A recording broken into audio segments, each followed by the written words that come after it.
नहीं, देखिए भाजपा ने ना तो कभी घुटने टेके ना कभी भाजपा घुटने टेकती है। और रही बात सुबोध राकेश जी की, वो जवालापुर गए हैं तो भाजपा ने तो भेजे नहीं। आप ये ना कहो कि यहाँ ममता राकेश का किला है, कांग्रेस का किला है, ये भी ढह जाएगा निश्चित रूप से। वो तो परिवारवाद में घिरे हुए हैं और वो कुर्सी के पदों के बहुत लालची लोग हैं, पूरा परिवार लालची है। उन्होंने एक बात ये भी रखी कि एक मेडिकल स्वास्थ्य की भी एक बड़ी समस्या है यहाँ पर देखने को मिलती है। अभी तक अगर कांग्रेस की 3 बार लगातार विधायक भी रही हैं, उससे पहले उनके स्वर्गीय पति भी मंत्री रहे थे, उसके बावजूद भी भगवानपुर की जनता को एक स्वास्थ्य का सबसे बड़ा केंद्र क्यों नहीं मिल सका? देखिए शर्मा जी, यहाँ पे बहुत बड़ा मेडिकल कॉलेज पास हुआ था और क्षेत्र में कुर्सी की लहर थी, लेकिन आज तक ममता राकेश जी ने उसमें कोई प्रयास किया नहीं है। प्रयास किया नहीं और करना भी नहीं चाहती, केवल लोगों को दिखाना चाहती है, उस मुद्दे को जीवंत रखना चाहती है। ममता राकेश से जब ये बात पूछी गई तो उन्होंने तो ये कहा कि भाई जो गरीबों का मसीहा लड़ेगा तो उसमें गलत क्या है, या फिर कानून से लड़कर जो अगर गरीबों को लोगों ऊपर जुल्म कर रही सरकार भाजपा की, चाहे वो प्रदेश स्तर की सरकार हो, वो जुल्म कर रही है, तो उससे अगर हमको बचाव करना है, उन लोगों को बचाना है तो हम लड़ेंगे। पार्टी जिसे भी यहाँ से प्रत्याशी बनाएगी तो सत्यपाल मास्टर सबसे पहले उस प्रत्याशी का थैला उठाने का काम करेगा। ममता राकेश जी, आपके चैनल के माध्यम से मुझे पूछना चाहता हूँ, कौन से गरीब व्यक्ति पे जुल्म किया है? केवल उनका बच्चा अपनी दादागिरी दिखाता है, चश्मा लगाकर, काला चश्मा लगाकर बदतमीजी करता है, तो अनमेच्योरिटी है, मेच्योरिटी नहीं है उस बच्चे में। और भाजपा सरकार बनाएगी, लेकिन कांग्रेस ही आरोप लगा रहे हैं कि भाजपा सरकार बनाएगी जब वो पहले से ही अपने आपसी कलहों को लेकर परेशान। देखिए, भारतीय जनता पार्टी में कोई आपसी कलह नहीं है निश्चित तौर पे, और मैं आपके चैनल के माध्यम से कहता हूं कि आदरणीय पुष्कर सिंह धामी जी के नेतृत्व में तीसरी बार भारतीय जनता पार्टी की उत्तराखंड की सरकार बनेगी और आदरणीय पुष्कर सिंह धामी जी चीफ मिनिस्टर बनेंगे। पार्टी ने तय किया कि भाई आप कोई शर्तों पे अपने बच्चों को ज्वाइन ना कराएं, आपकी कोई शर्त मान्य नहीं होगी। और ममता राकेश जी को घुटने टेकने पड़े, केवल जनता को गुमराह करती हैं। जब अंतिम समय रह जाता है, जब उनका कार्यकाल पूरा होने वाला होता है, तो उस मुद्दे को लेकर खड़ी हो जाती है। स्वर्गीय श्रीमती सहती देवी जी चुनाव लड़ रही थी, तो वहाँ वो सास धर्म निभा रही थी, तो वो पार्टी धर्म का भी निभाना उन पे आया नहीं है। इसलिए मुझे जब ये लगा कि इस पार्टी में अब हमारा कोई सम्मान नहीं बचा है, तो हम आदरणीय मोदी जी के नीतियों से प्रसन्न होकर और राष्ट्रवाद और उनकी निष्ठा, भाजपा में अपनी निष्ठा को जाहिर की और मैंने भाजपा ज्वाइन की 2019 में। नमस्कार, मैं हूं ऋषभ शर्मा और आप देख रहे हैं द न्यूज़ वाला नेटवर्क। और इस वक्त हम मौजूद हैं भगवानपुर विधानसभा क्षेत्र में, क्योंकि हमारे आसपास अब आने वाले वक्त में विधानसभा चुनाव 2027 आने वाले हैं।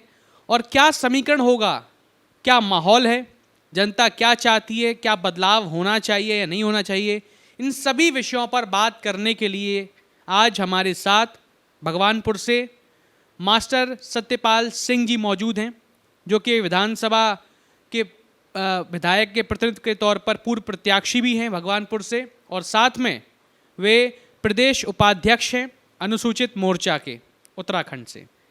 सर नमस्कार, स्वागत है आपका। नमस्कार ऋषभ जी, स्वागत है। सत्यपाल जी, मेरा सवाल शुरू इससे ही होगा कि सबसे पहले हम ये जानते हैं कि भगवानपुर विधानसभा क्षेत्र का माहौल क्या है, क्या जनता इस बार बदलाव चाहती है? देखिए, भगवानपुर विधानसभा चूँकि ये आरक्षित सीट है और निश्चित तौर पे इस बार यहाँ पे 3 योजना से लगातार कांग्रेस की विधायक श्रीमती ममता राकेश जी इस सीट पे काबिज हैं। उससे पूर्व में भी उनके पति स्वर्गीय सुरेंद्र राकेश जी काबिज थे, तो काफ़ी योजना से उनका परिवार इस सीट पे काबिज है।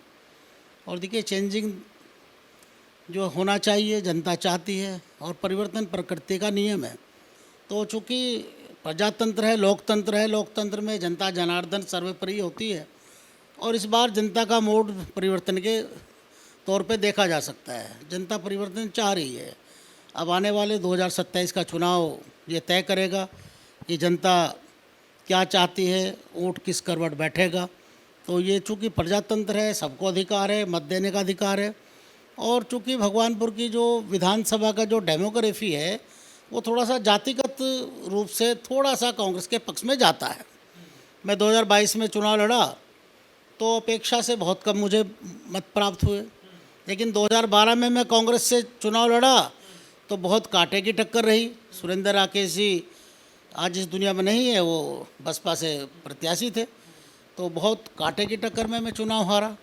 तो इस सीट का कुछ पता नहीं है कि जनता क्या चाहती है, कब क्या चाहती है, लेकिन इस बार मैं क्षेत्र में जा रहा हूँ तो जनता में बदलाव का थोड़ा सा लग रहा है कि जनता का मूड बदलाव के पक्ष में है।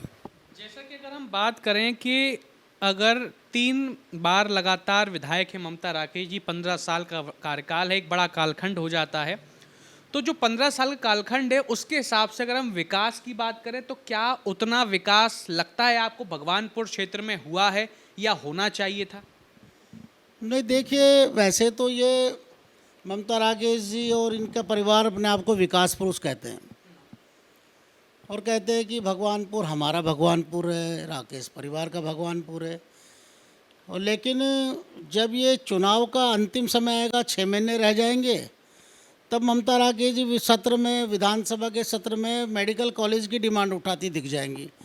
लगातार 3 योजना से वो अंतिम समय जब रह जाता है तो वो मेडिकल कॉलेज उन्हें याद आता है, उससे पहले मेडिकल कॉलेज भूल जाती हैं।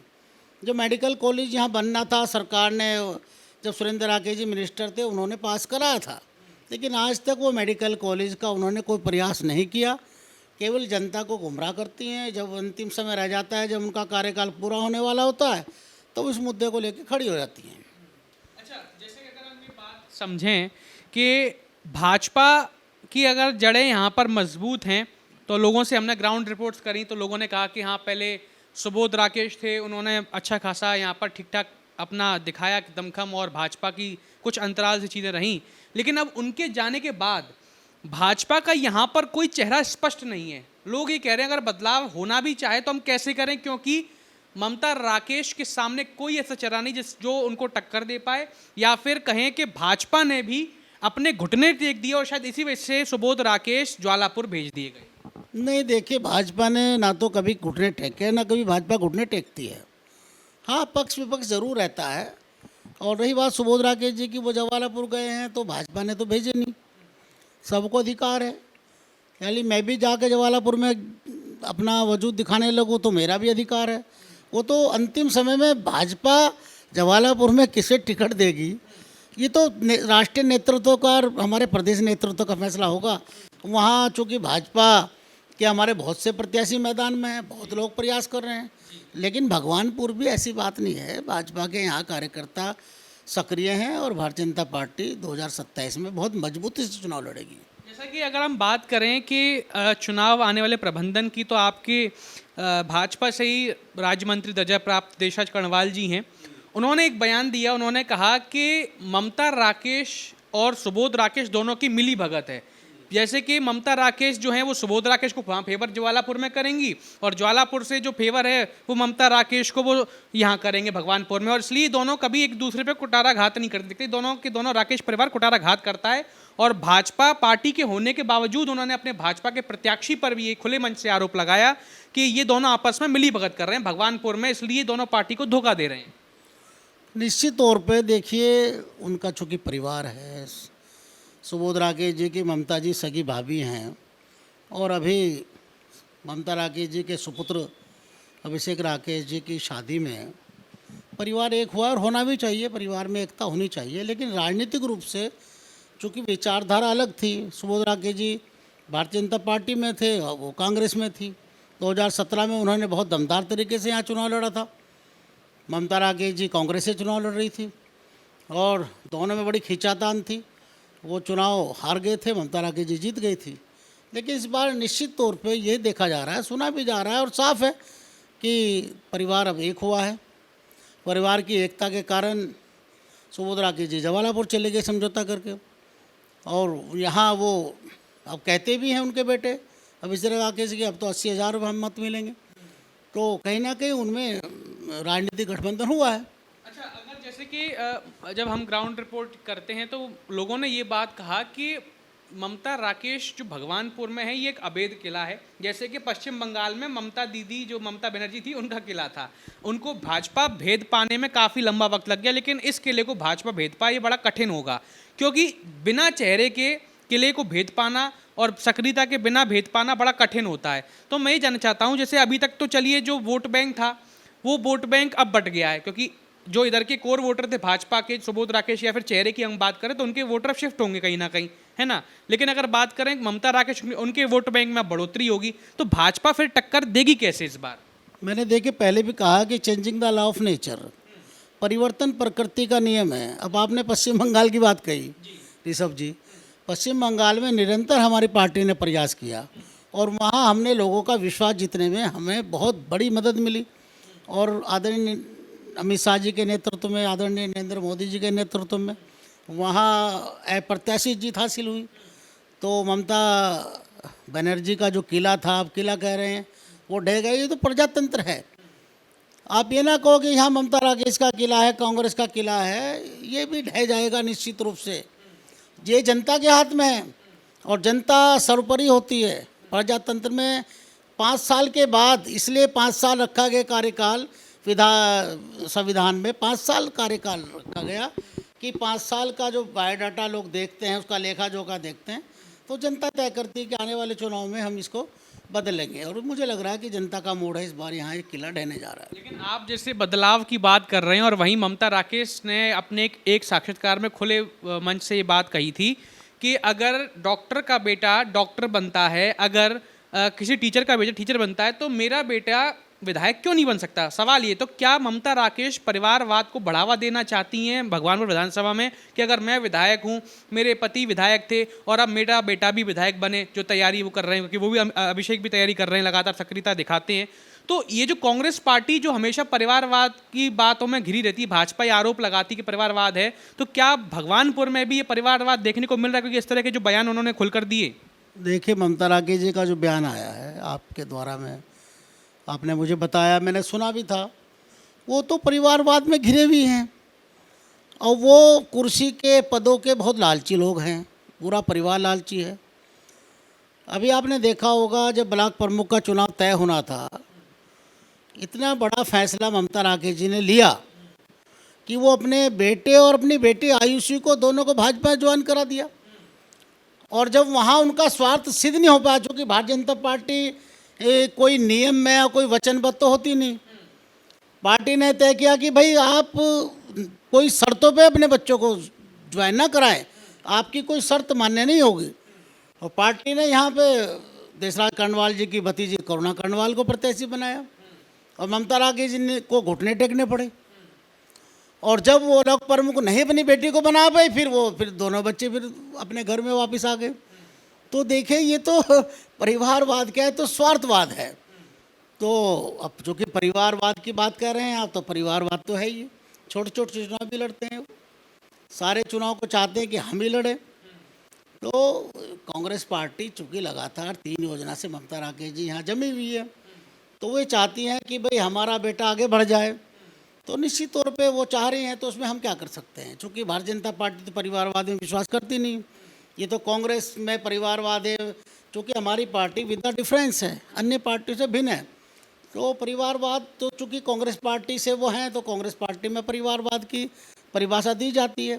परिवारवाद वहाँ चरम सीमा पे है। अब वो अगर वो अपने बेटे को चाहती तो अच्छी बात है। अच्छा, अगर मैं ये अब समझना चाहूँ कि जैसे भाजपा की अगर हम बात करें, तो भाजपा से क्या आपको पहले मौका मिला था? अगर भाजपा इस बार फिर से पुनः आपको भगवानपुर से मौका देती, तो क्या आपके द्वारा ये सीट भाजपा की झोली में डालने का काम किया जाएगा, सीट निकल जाएगी? देखिए शर्मा जी, मैंने पहले भी कहा है कि मैं एक छोटा सा कार्यकर्ता हूँ। मैं 2019 में आदरणीय डॉक्टर रमेश पोखरियाल निशंक जी जब ऐसे लोकसभा का चुनाव लड़ रहे थे, तो मैं उस समय कांग्रेस का जिला अध्यक्ष हुआ करता था।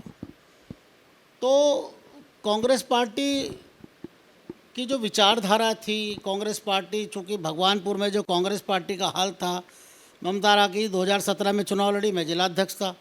मैंने जी तोड़ मेहनत की उनको जिताने के लिए, वो चुनाव जीत गई।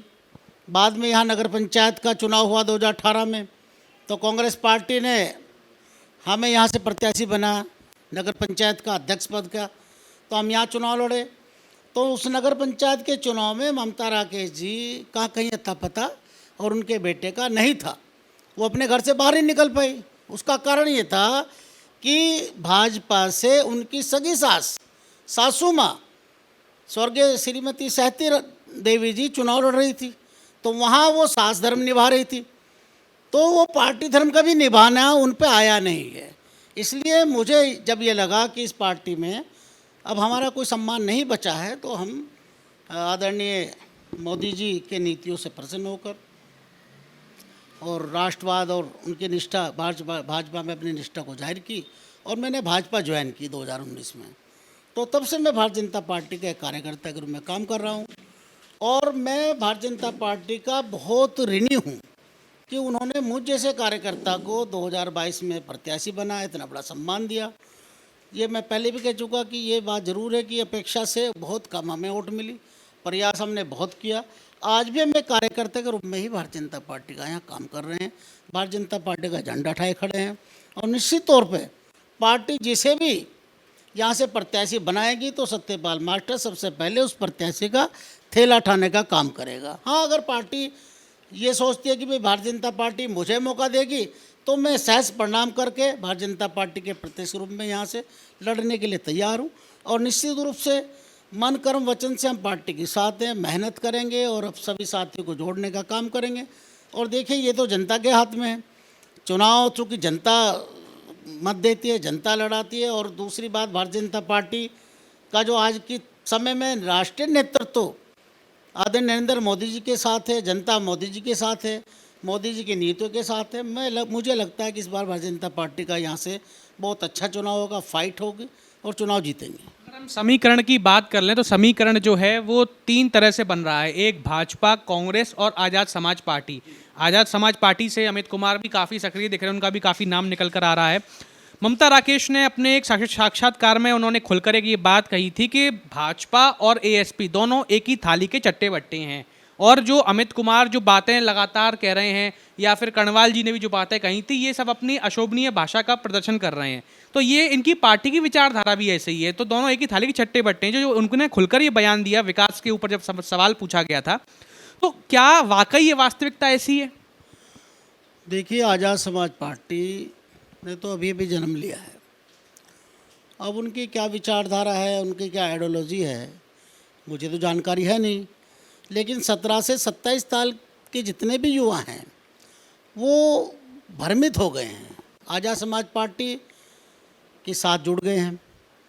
और मैं देखता भी हूँ, सुनता भी हूँ, वो उनकी जो थोड़ा सा बोलचाल है वो भी अच्छी नहीं होती है।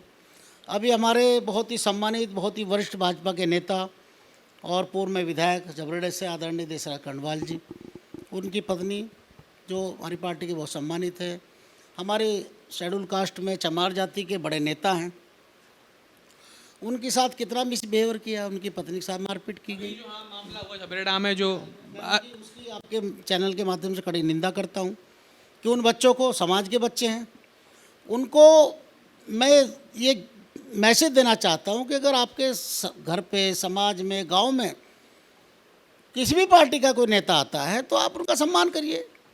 आप गाली गलौज कर रहे हैं। मैक्स सिंह ने तो खुल के आरोप लगाया कि भाई कर्णवाल जी वहाँ गए और हाथापाई करना शुरू कर दी और जो छोटी बच्ची थी उसको भी छेड़खान करी, वो बकायदा वहाँ था। ये सब आरोप निराधार हैं। महक सिंह जी बड़े सम्मानित व्यक्ति हैं, उन्हें सोचना चाहिए। और वो प्रदेश अध्यक्ष हैं। पार्टी ऐसे नहीं चलती है, गुंडागर्दी से कभी पार्टी चलती नहीं है। और वो सभ्य व्यक्ति हैं, समझदार है। महक सिंह जी को भी सोचना चाहिए। और हमारी पार्टी के जो बड़े नेता हैं आदरणीय कर्णवाल जी, उनको भी धैर्य रखना चाहिए, मेरा थोड़ा सा निवेदन है। बाकी अपनी अपनी विचारधारा, चूँकि महक सिंह जी भी वहाँ से प्रत्याशी हैं और कर्णवाल जी भी वहाँ से प्रयास कर रहे हैं, तो ये राजनीतिक लड़ाई भी हो सकती है। लेकिन गलती है, गलती माननी चाहिए। उन बच्चों की गलती है, उन्हें सम्मान करना चाहिए, गाली गलौच नहीं करनी चाहिए, मारपिटाई नहीं करनी चाहिए। अच्छा, अगर हम ये देखें कि जब एक क्षेत्र का विधायक होता है या कोई अन्य पद का व्यक्ति होता है, तो जो शक्तियां जनता ने उसको दी, वो उसका उपयोग उसके हाथों में होता है। लेकिन हम कई बार देखते हैं कि भगवानपुर में जब ममता राकेश अभी विधायक हैं तो उनके पुत्र कई बार सड़क पर जेसीबी चल रही है उसके वहाँ पर हाथापाई करते हुए गाली गलौज करते देखते हैं, अधिकारियों को फटकार लगाते हैं कि कैसे काम कर रहे हो तुम, निकलो यहाँ से। आपने देखेंगे वीडियोस वायरल हुई, काफ़ी सारी वीडियोस हुई, और भी तमाम कामों में हस्तक्षेप करते हैं। तो जबकि विधायक ममता राकेश हैं, तो वो क्यों हस्तक्षेप कर रहे हैं और कैसे उनको अधिकार है कि वो अधिकारियों पर चिल्लाएं और गाली गलौज करें और हाथापाई करने शुरू कर दें? देखिए, ये वीडियो तो सबने देखी है। वो अभिषेक राकेश अभी इतने मैच्योर नहीं है। ममता राकेश जी को उनको समझाना चाहिए। और वो अधिकारियों से बदतमीजी करते हैं, गाली गलौज करते हैं, जेसीबी वाले के साथ बदतमीजी करते हैं, जबकि शासन का आदेश था। वो एनएच ने उन्हें मुआवजा दे दिया दुकान वालों को, एसडीएम ने आदेश किए, एनएच का आदेश था, तो सरकारी अफसर वहाँ गए उन्हें तोड़ने के लिए। मैं आपके चैनल के माध्यम से आदरणीय ममता राकेश जी से कहना चाहता हूँ, और मेरा सवाल भी है कि आप खाली मुस्लिम समाज की वोट लेने के लिए वहाँ नंगा होकर आपका बेटा लड़ रहा है, आप भी लड़ रही हैं। और ढिलमजरे गांव में वो भी शासन के आदेश पे ओबीसी और एससी समाज के लोगों के 3-3 2-2 मंजिला मकान तोड़े गए। तो ममता राकेश जी चूँकि यहाँ की क्षेत्रीय विधायक हैं, उनका पुत्र वहाँ तो हो गए नहीं, वहाँ गरीब लोगों के आंसू पोंछने नहीं गए, गरीब लोगों की महिलाएं बच्चे बिलखते रहे और मकान टूटते रहे। तो ये तुष्टीकरण की राजनीति वो कर रहे हैं, केवल वोट की राजनीति है और कुछ नहीं है। लेकिन ममता राकेश जी के बेटे को तो ये अच्छा लगता ही नहीं है कि वो इतनी बदतमीजी करें। तो ये तो जग जाहिर है, लोग इसकी आलोचना कर रहे हैं। ममता राकेश से जब ये बात पूछी गई तो उन्होंने तो ये कहा कि भाई जो गरीबों का मसीहा लड़ेगा तो उसमें गलत क्या है, या फिर कानून से लड़कर जो अगर गरीबों को लोगों पर जुल्म कर रही सरकार भाजपा की, चाहे वो प्रदेश स्तर की सरकार हो, वो जुल्म कर रही है, तो उससे अगर हमको बचाव करना है, उन लोगों को बचाना है, तो हम लड़ेंगे और हाथापाई करेंगे। शर्मा जी, कौन से गरीब पे जुल्म हो रही सरकार? हमारी कौन से गरीब पे जुल्म कर रही है? हमारी सरकार तो सबका साथ, सबका विकास, सबका प्रयास के और अंतिम छोर पे बैठे हुए व्यक्ति, पंडित दीनदयाल उपाध्याय जी के सिद्धांतों पे चलते अंतिम छोर पे बैठे व्यक्ति के का विकास करने के लिए वचनबद्ध है हमारी सरकार। ममता राकेश जी, आपके चैनल के माध्यम से मुझे पूछना चाहता हूँ, कौन से गरीब व्यक्ति पे जुल्म किया है? केवल अपनी उनका बच्चा अपनी दादागिरी दिखाता है, चश्मा लगाकर, काला चश्मा लगाकर बदतमीजी करता है, तो अनमेच्योरिटी है, मैच्योरिटी नहीं है उस बच्चे में। तो ठीक है, वो बच्चा है, चूँकि राजनीतिक परिवार से उनके फादर मंत्री रहे हैं, पर लेकिन कानून में हस्तक्षेप तो है ना। कानून में हस्तक्षेप करना वो उचित नहीं है। ममता राकेश जी 3 बार की विधायक है, बहुत सभ्य हैं, समझदार हैं और अच्छा बोलती हैं, लेकिन उनको भी समझाना अपने बच्चे को जरूर चाहिए। अच्छा, अगर जैसे हम विकास की बात करें, एक जो बस स्टैंड है, बस की लोग लेकर के कई लोगों ने एक बात निकाली। उन लोगों ने ये कहा कि भाई बस स्टैंड होना चाहिए, भगवानपुर इतना बड़ा हब है, इंडस्ट्रियल एरिया का तमाम चीज़ें हैं, उसके बावजूद भी तमाम घोषणाएं की गई, तमाम चीज़ें की, उसके बावजूद बस स्टैंड की सेवा या बस को क्यों नहीं संचालित किया जा रहा है। जब ममता राकेश जी से सवाल पूछा गया तो उन्होंने कहा कि मैंने कई बार प्रस्ताव दिया, आप देखेंगे बस स्टेशन बना तैयार है, पर उसमें बस क्यों नहीं आ रही, क्योंकि सरकार उन्हें आदेश नहीं कर रही है और बजट पास सब कुछ हो चुका है, पर सरकार की तरफ से कोई इसमें आदेश नहीं हो पा रहा, इसलिए पूरा काम अटका। उन्होंने पूरा जो ठीकरा था इसका पूरा सरकार के ऊपर मढ़ दिया। देखिए शर्मा जी, मेरे ऑफिस से बराबर में ही वो बस स्टैंड बना है, बीडी इंटर कॉलेज की बिल्कुल जस्ट बराबर में। आप उसकी बस स्टैंड की लोकेशन देख लीजिए। जब ये बस स्टैंड की मांग उठा रही थी और सरकार ने उनकी मांग को रखा भी, चूँकि उनके पति स्वर्गीय श्री सुरेंद्र राकेश जी कैबिनेट मंत्री थे, परिवहन मंत्री थे, और उस समय हमारे जो परिवहन मंत्री थे जिनकी डेथ होगी, चंद्र रामदास जी, ये उनके पास गए अपना प्रस्ताव लेके, तो उन्होंने सहज स्वीकार कर लिया और करोड़ों रुपए इसमें लगे। हमने जब 2022 में मैं चुनाव लड़ा था, मैंने इसका बहुत विरोध किया। मैंने कहा कि आप विधायक जी करोड़ों रुपए यहाँ खर्च कर रही हैं, जबकि इसकी लोकेशन ख़राब हो गई है। ये चूँकि हाईवे बन गया है और हाईवे बनने से ये इतना ऊंची सड़क बन गई है, तो सड़क यहाँ पे ट्रैफिक कहाँ खड़ा होगा, बसें कहाँ खड़ी होंगी? तो आज उसकी हालत बड़ी ख़राब है। लोग वहाँ अपनी मोटरसाइकिल या साइकिल खड़ी कर देते हैं। आज तक वहाँ कोई ऑटो रिक्शा भी खड़ी नहीं हो पाई, या ममता राकेश जी कोई अपना पार्टी का कार्यक्रम उसमें कर लेती हैं। तो ये सवाल तो आपको ममता राकेश जी से पूछना चाहिए। मैंने पूछा ना, आपने सरकार का व्यर्थ पैसा क्यों लगाया इसमें? अब बार बार वो सरकार पे इसका आरोप को मढ़ देती हैं, हमारी सरकार को बदनाम करती हैं। अरे जिद करके तो आपने पैसा लगवाया।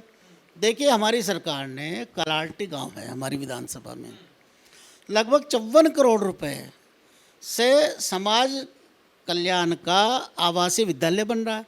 कौन बना रही है? हमारी सरकार बना रही है। प्रस्ताव किसका था? प्रस्ताव ममता राकेश जी का था और आदरणीय स्वर्गीय श्री सुरेंद्र राकेश जी के नाम पे विद्यालय बन रहा है। तो वहाँ तो कमी निकाल नहीं सकती, हमारी सरकार ने पास किया ना वो, तो अच्छी बात है। अच्छा विद्यालय बन रहा है, वहाँ गरीब के बच्चे रहेंगे, छात्र छात्राएं रहेंगे, आवासीय एक क्षेत्र के लिए बड़ा काम हो रहा है। तो अच्छा काम करेंगे तो लोग, जनता अच्छा ही कहेगी ना। तो उसका हमने विरोध किया था, हमने मना किया था कि आप सरकार का ये पैसा यहाँ डुबो देंगे, क्योंकि रास्ता नहीं है। बसें कहाँ से खड़ी होंगी, सवारी कहाँ मिलेगी, तो रास्ता बचा ही नहीं। और जब ये NH हाईवे बन रहा था तभी हम लोगों ने मांग उठाई थी, हमने कहा था कि ये इसका विरोध करें हम, ये इस पे पिलर पे बनना चाहिए। अब मैंने देखा कि एक दिन ममता राकेश जी DM साहब के पास उसका अपना ज्ञापन लेके पहुंच गई। एक दिन मैंने देखा कि ममता राकेश जी ने फेसबुक पे डाला हुआ, आदरणीय जो हमारे परिवहन मंत्री हैं केंद्र में माननीय गडकरी जी को ज्ञापन दे रही हैं। अरे तब तो आपने विरोध किया नहीं, तब तो आप वहाँ धरने पे नहीं बैठी। आप बैठते तो हम भी आपके साथ बैठते, क्षेत्र के हजारों लोग बैठते। तो अगर ये पिलर पे बना होता तो लोगों में जो आज जाम की स्थिति है और जो लोग रेडी पटरी वाले हैं, जो अपना काम करने वाले लोग हैं, तो चारों तरफ उन्हें आने जाने का रास्ता सुगमता से मिलता। और इधर से आप जाइएगा, जो लेफ्ट साइड की पूरी तरह से जितनी भी मार्केट है वो इस रोड के बनने से ख़त्म हो गई है, लोग बेरोज़गार हो गए हैं। तो ये किसने किया? इसका कभी विरोध ममता राकेश जी ने किया ही नहीं है।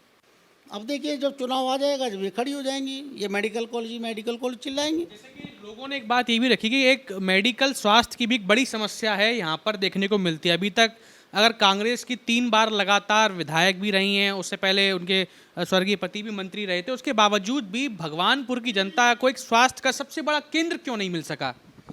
देखिए शर्मा जी, यहाँ पे बहुत बड़ा मेडिकल कॉलेज पास हुआ था और क्षेत्र में खुशी की लहर थी, लेकिन आज तक ममता राकेश जी ने उसमें कोई प्रयास किया नहीं है।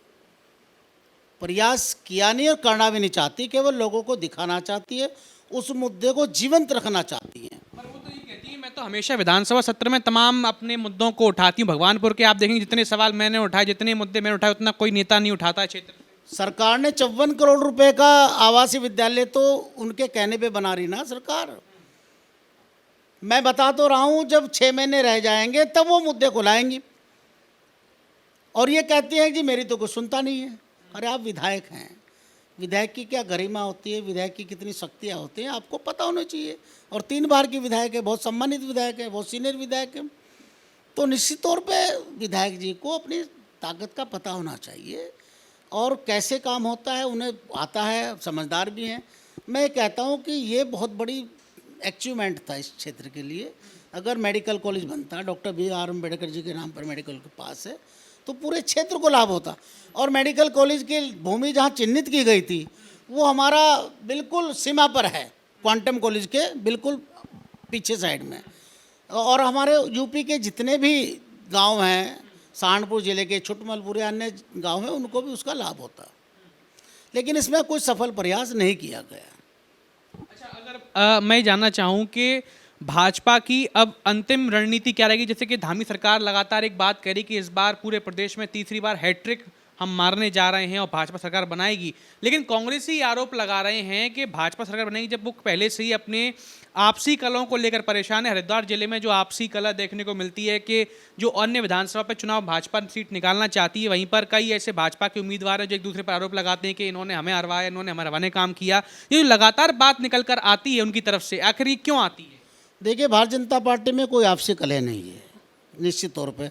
और मैं आपके चैनल के माध्यम से कहता हूं कि आदरणीय पुष्कर सिंह धामी जी के नेतृत्व में तीसरी बार भारतीय जनता पार्टी की उत्तराखंड में सरकार बनेगी और आदरणीय पुष्कर सिंह धामी जी चीफ मिनिस्टर बनेंगे। भारतीय जनता पार्टी में कोई कलह नहीं है, छुटपुट कोई आपस में बातें होती हैं, लेकिन जब चुनाव होता है, चूँकि हमारा जो प्रत्याशी होता है वो कमल का फूल होता है और कमल का जो फूल है उसके नेतृत्व में उसके साथ लोग जुड़ते हैं, उसके साथ काम करते हैं। फूट तो कांग्रेस पार्टी में है, कांग्रेस पार्टी में आपसी कलह है और इसी का कारण है कि कांग्रेस पार्टी का जनाधार धीरे धीरे प्रदेश से समाप्त हो रहा है। तो दर्शकों, ये थे हमारे साथ में सत्यपाल जी, जिन्होंने अपनी बात को बड़ी बेबाकी से रखा और सारे विस्तार चीज़ों के विषयों के ऊपर विस्तार से चर्चा करी, जाना कि विधानसभा चुनावों में क्या माहौल रहेगा, विधानसभा चुनाव में क्या समीकरण रहेंगे और आने वाले वक्त में क्या चुनावी परिणाम होंगे, ये तो जनता तय करेगी और वक्त ही बताएगा। पर आप इस तरह की और भी तमाम खबरों को, ग्राउंड रिपोर्ट्स को और इंटरव्यूज़ को देखने के लिए देखते रहिए द न्यूज़ वाला नेटवर्क। बहुत बहुत धन्यवाद।